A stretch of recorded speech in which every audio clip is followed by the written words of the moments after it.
Halika. Okay, Gerald. Since officially married na tayo, we have to make it look like sa isang kwarto tayo natutulog. So, kailangan may gamit ka dito because the immigration officers minsan surprise silang nagve-visit. So, kailangan magmukhang tayo natutulog. Gina, salamat ha. Mainit talaga sa akin yung mata ng tatay mo eh. Huwag ka na mag-alala doon. Totoo naman yung sinabi ko tungkol sa'yo eh. Maayos ka pinalaki ng nanay mo. May kailangan ka pa ba? May kukunin na ako sa kabila. Sige.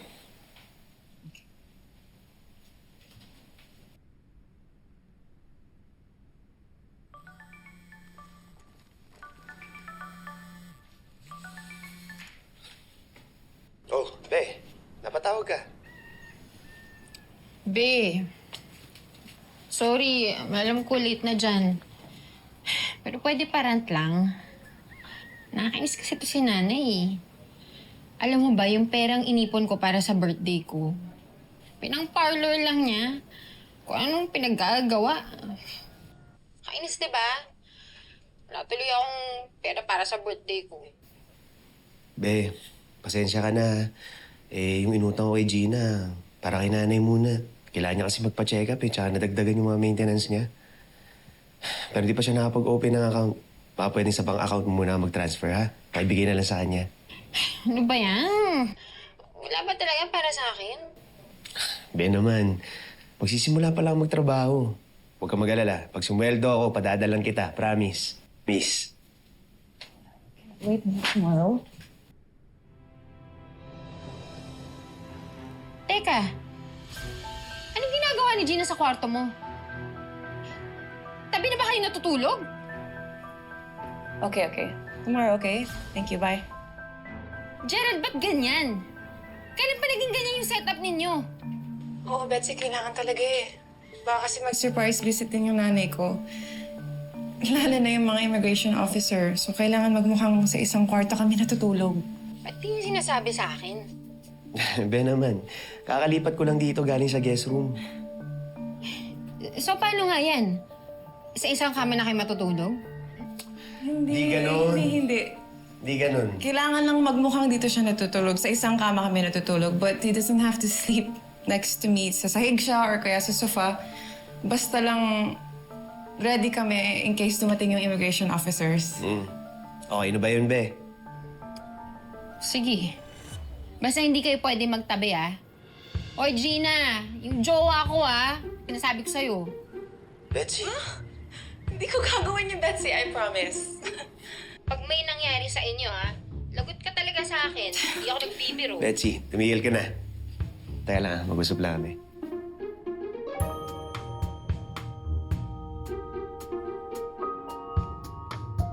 Pasensya ka na kay Betsy, ha.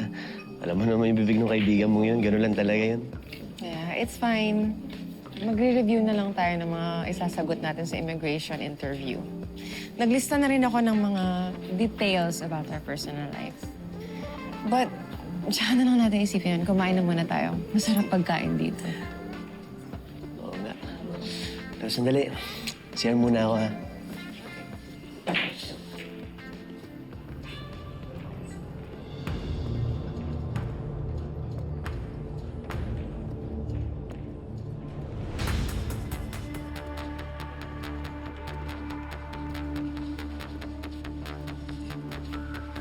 Are you Joselito Lopez?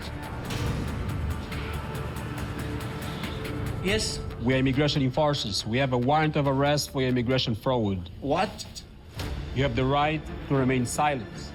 Okay. Just don't hurt me. Oh, no.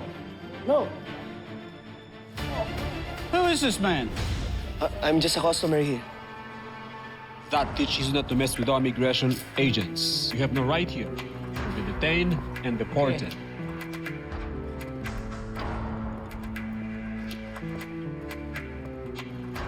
Are you okay? Are you okay?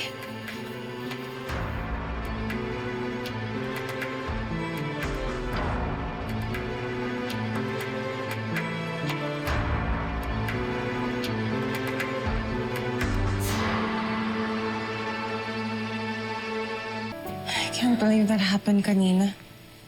Ako nga rin, kinabahan ako eh. Akala ko pati ako dadamputin. Paano na lang kung nahuli ako, no? Alam mo, hindi mangyayari sa atin yun. Basta malagpasan lang natin yung immigration interview and we'll be fine. We'll be good. Pahinga ka na. Naglatag ako ng extra comforter para sa'yo kasi mahirap na magkasakit. It gets really cold way into the night. Gina, ako na. Oo, nakabisita kita. Dapat, I take care of you. Okay? So mag-relax ka lang dyan. Pahinga ka na. I'm just gonna freshen up, okay?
Sorry, hindi ako nag-knock. Hindi, sorry.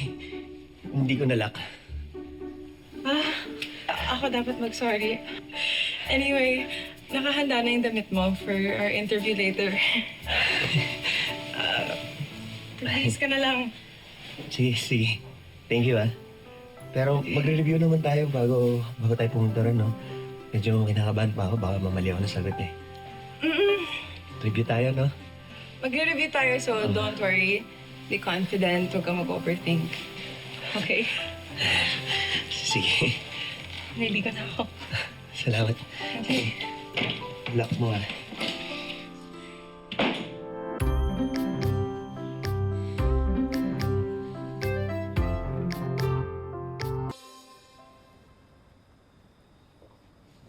Gerald, medyo hindi ako confident sa interview natin kanina. You know what? I don't think na-convince natin yung immigration officer natin. Ako rin, eh. Puro palpak nga yung sagot ko, di ba? Pasensya ka na. Eh, kinakabahan talaga ako, eh. Hindi ko naman alam na puro ganun pala yung tatanong nila. It's okay. Kabado rin naman ako kanina. Bawi na lang tayo sa next interview. Sa home visit na. I think kailangan lang natin mas kilalanin ng isa't isa. Hindi tayo pwedeng pumalpak. Ang dami niya ng sakripisyo ni Betsy. Hindi ka pwedeng ma-deport. Sige. Paano? Kailangan ko na rin pala pumasok. First day ko sa supermarket, di ba? Okay. Sige. Ay, wait lang, Gerald. May gift pala ako sa'yo. Malamig kasi sa stock room namin. Wanna try? Ang plano namin, ipipetition niya ako sa Amerika at doon kami magpapayaman. Doon kami bubuo ng pamilya. Naku, masyado ka namang kampante. Eh, paano kung mag-break kayo? Medyo malamig nga ang jacket ko. Here. Try mo to. Kasya ba? Kasi yan. Oh, Oops. Uy. Ganda, ah. good luck gift ko sa'yo kasi medyo malamig yung mga stock room namin. First time na may nagregalo sa akin ng ganito. Tapos di ko pa birthday. Salamat. Just remember, pag na-overwhelm ka, smile ka lang. Mo-uplift ka. Sige, may meeting pa ako. Muna na ako, ha? Ayun. Teka. Ako na. Yeah. Okay. Good luck.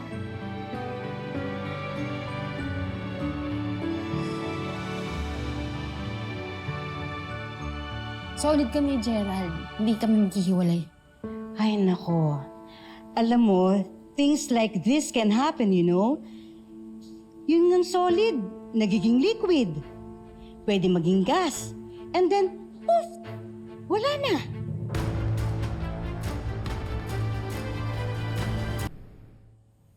Hindi natin masisisi daddy mo kung gano'n naging reaksyon niya.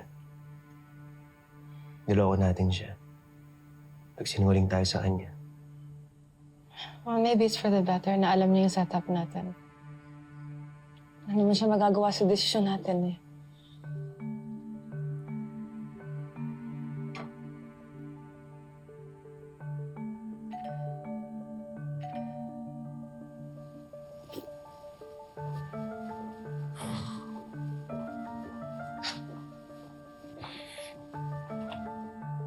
Mom,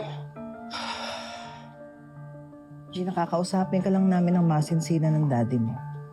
Okay.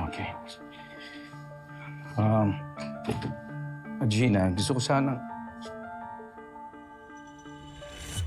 Anong ginagawa nito rito? Dad, Anong ginagawa nito rito? Anong ginagawa mo rito? Akala ko mag-uusap lang tayo ng masinsinan. Mag-uusap ka ng masinsinan kasama ko si Gina, hindi ito. Di ba usapan natin, I don't want to see this guy here in this house. Dad, asawa ko pa rin siya. So whatever we talk about, dapat nandito siya. Pero hindi na ito dahil alam ko na yung ginawa niya. Dad, please stop! Oh my God! Han, tita, Han, tita. Mommy! Han, Mom! tumakan ng 911. Gina, 911, please. Muna siya lalapit, ha? Mom! Yan lalapit, ha? Mom, are you okay? Hello? Yes, we need an ambulance. Han, Please, right away. ang darating na ambulance, ha? Mom! Han, are you okay? Are you okay? Han, Mommy! Han.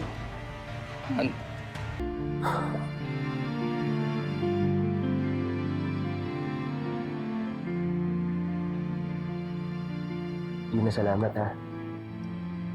Pero kung tutuloy natin to, parang hindi na okay na sa'yo ako nakatira. Gerald, I'm not asking you to leave. Walang kailangan magbago. Tuloy ang plano. Huwag mo na isipin si Daddy. Maintindihan niya rin ako.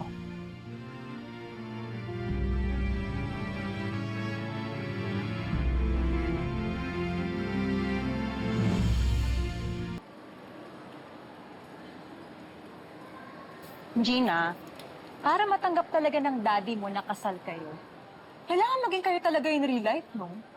Saka ano ka ba, not gonna lie, ha? Bagay kayo. Stevie, hindi pwede. Okay, my parents don't know what I'm about to tell you, so please, huwag mo silang sabihan. Girlfriend na si Gerald. Sa Pilipinas. What? Wait, at alam niya about yung kasal niyo? Actually, siya nakaisip ng lahat ng to. She planned it. Naikasal kami, and once he gets his green card, magde-divorce kami, and ipipetition niya si Betsy, makapunta dito, and then sila ikakasal. Uy, grabe pala yung Betsy na yun, no? Saan ka makakita ng girlfriend na gusto ipakasal sa iba yung jowa niya? Girl, alam mo, I sense nega vibe sa Betsy na yan. Oo naman. It was just a desperate move on their part. Mahirap kasi talaga ang buhay nila sa Manila. Girl, ano ka ba? Kahit na. Sorry, pero i-judge ko talaga siya. Happy talaga. Hindi, dude, more than anything. Concerned ako sa'yo eh. Ito na lang isipin mo. It will take years para magka-US citizenship si Gerald. Meaning, ilang taon kayong magsasama. Wala kang mapapala dun. Ito na lang ah. Unless, may gusto ko sa kanya.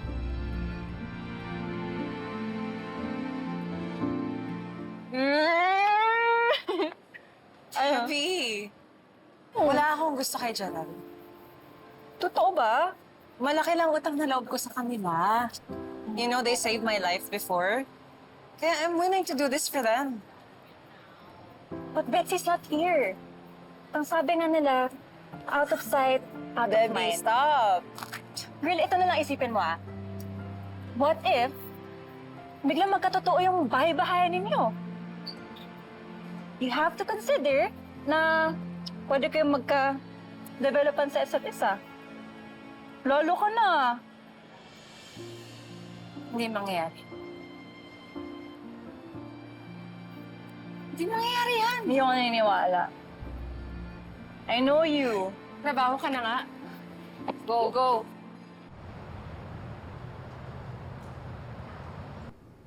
Gerald, how are you? Okay naman po. Kayo nga po gusto kong kamustahin eh. Eto, I'm okay naman. Pero sabi ng doctor, I have to rest muna daw for a few days. Kasi naman si Mommy, hindi nagpapacheck up. Tuloy natin na naman na may heart ailment ka pala. Nung inatake ka na. Sure ka na. Buti po, narestahan na po kayo ng gamot. Sir, pasensya na po pala, hindi ko na nahabol si Fernan. So kaya mabuti nga hindi mo siya hinabol. Mabuti tinulong mo si Minda. Ano man sabi sa ICU, kung hindi siya nabigyan ng CPR agad, maaari siya magiging brain dead. Salamat ulit. Ginawa ko lang po kung ano yung tama. Tsaka kung ano lang po yung napag-aralan ko. Ginawa mo yun sa lit ng lahat ng mga sinabi ko tungkol sa'yo. Ginawa mo yun dahil mabuti kang tao. Gerald, thank you so much. Dahil sa'yo, nabigyan pa ako ng konting pagkakataon para makasama ko pa ang family. Jack, apologize sa lahat ng mga trust issues ko sa'yo. Alam mo kaya ako lang magawa yan dahil ang daming nag-betray sa akin. Sa lalo yung mga taong close sa akin. Tama nga si Gina eh. Kahit na hindi kita kilala, dahil sa ginawa mo para sa akin, parang nabawasan ng kaba ko na dahil ito na pangasawa niya. Kahit na for sure lang. Thank you so much.